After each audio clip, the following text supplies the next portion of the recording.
Sementara itu, saudara, zikir dan doa bersama juga dilakukan pelajar SMP Negeri 17 Banda Aceh. Selain itu, mereka juga menggalang dana untuk para korban Palestina. Hal ini sebagai bentuk solidaritas pelajar kepada warga Palestina yang ditindas oleh bangsa Israel. Doa dan zikir berlangsung di tengah hujan deras tak menyurutkan semangat siswa SMP Negeri 17 Banda Aceh ini. Selain zikir dan doa, para pelajar ini juga menggalang donasi untuk membantu warga Palestina yang menjadi korban kebiadaban Israel. Kegiatan ini merupakan inisiasi komite sekolah, guru, dan para pelajar.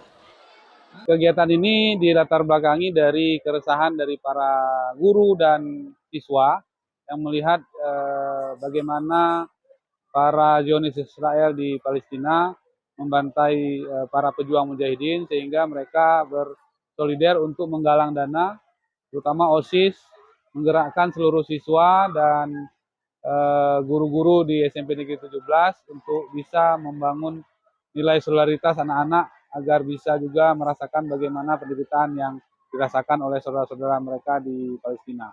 Donasi yang terkumpul mungkin nanti dari Pak Asri, boleh dari wakil yang menyampaikan.